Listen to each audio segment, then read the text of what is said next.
Surgery scars, acid attack victims, burn scars, आज हम इनके बारे में बात करेंगे, स्पेशली लेडी पेशेंट्स में।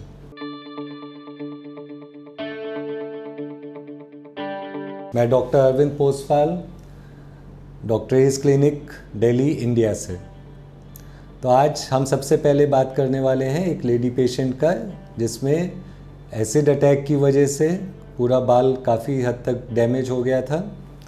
अब इसी केस में जैसे ये देखेंगे आप, ये पूरा area, this actually spoils a persons life. अब जो भी लोग करते हैं ये चीज़ ठीक नहीं करते, अच्छी बात नहीं है। लोगों के क्वेश्चन होते हैं कई बार कि क्या बाल स्कार में उग जाएगा। दूसरा, अगर हमें इतने सब जगह उगाने हैं बाल, तो वो कहाँ से आएंगे। तो उसमें ऐसी कोई दिक्कत नहीं है, स्कार्स में बाल उगते हैं, जैसे आप क्लियरली देख ही रहे हैं। ये वाले केस में भी काफ़ी बुरी हालत में भी हम लोग कर सकते हैं, इसमें कोई दिक्कत नहीं होता। ग्राफ्ट कहाँ से आएंगे? सर के पीछे वाले एरिया से। क्यों? लेडी पेशेंट्स हैं, लेडी पेशेंट्स में दाढ़ी तो होती नहीं, बॉडी हेयर भी बहुत कम होता है। तो लेकिन एक फ़ायदा होता है कि मेन तो पूरा गंजे होने का चांस रहता है, लेडीज़ में नहीं होता। तो यहाँ पे एरिया जैसे था इस केस में तो हमने वहाँ से ग्राफ्ट लिया और लगाया। ये काफ़ी कॉमन चीज़ है, ऐसे नहीं है कि ये रेयर हो। जैसे एक और केस है जिसमें ये देखिए, अब इसमें अनफॉर्चुनेटली किसी ने कोशिश किया ठीक करने का, लेकिन उन्होंने भी खड़े खड़े बाल लगा दिए।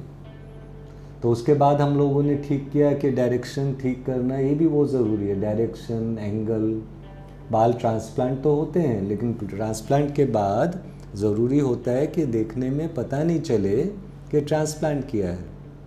तो उसमें व्हाट आई फॉलो, मैं क्या करता हूँ, मैं नेचर को कॉपी करता हूँ। हमें नेचर से या भगवान से, जो भी आप कहें, उनसे लड़ाई नहीं करनी। ये नहीं करना कि हम आपसे ज़्यादा बाल उगा के दिखा देंगे, वो तो पॉसिबल नहीं है। लेकिन जो डोनर हेयर कुदरत ने दिए हैं, कम से कम उसको इसी तरह से अगर हम अरेंज करके लगाएं कि देखने पे पता नहीं चले, तो उसी आर्ट को कहते हैं हेयर ट्रांसप्लांट। मैं हमेशा इसीलिए कहता हूँ कि हेयर ट्रांसप्लांट एक आर्ट है, it is not just a surgery. Surgery में तो ठीक है, हमने वहाँ से बाल लिया, कैसे टेढ़ा मेढ़ा लगा दिया। मेरे पास इतने पेशेंट भी आते हैं, पूछते हैं कि क्या उस डॉक्टर को पता नहीं था, क्योंकि पेशेंट को खुद भी रियलाइज़ हो जाता है डायरेक्शन सही होना चाहिए था, डेंसिटी ज़्यादा होनी चाहिए थी। अब इस केस में आप देखो, अगर तो इसमें डेंसिटी रखना है, अगर डेंसिटी नहीं रखूँगा मैं, 1 सेंटीमीटर में 1-2 बाल लगा दूंगा और फिर बोलूँगा कि नहीं उसी से अच्छा लगे, तो ऐसा नहीं है। तो एक तो ग्राफ्ट सही जगह लगना चाहिए। स्कार टिश्यू में भी उगता है, चाहे वो एसिड अटैक से स्कार टिश्यू बना हो, चाहे बर्न से हो, चाहे सर्जरी से हो, उसमें बाल उगेगा और आराम से आप उस एरिया को कैमोफ्लेज कर सकते हो। अभी इसी में जैसे हम देखें तो कई बार सर्जरी के भी स्कार होते हैं, पुराना सर्जरी या बचपन का चोट या ऐसा कुछ लगा हुआ, तो उसमें भी ग्राफ्ट आते हैं। सिर्फ ये होना चाहिए ज़रूरी कि डोनर एरिया का डोनर हो, मतलब यहाँ पे हमारे डोनर हेयर होना चाहिए। और ज़्यादातर लोग जैसे बचपन में भी अगर कोई गिर जाता है बर्न, कोई गर्म बर्तन में या ऐसा कुछ, अनफॉर्चुनेट होता है, लेकिन मैंने देखा है ज़्यादातर यहीं पे होता है, गिरते हैं। तो एटलीस्ट थैंकफुली डोनर एरिया बच जाता है।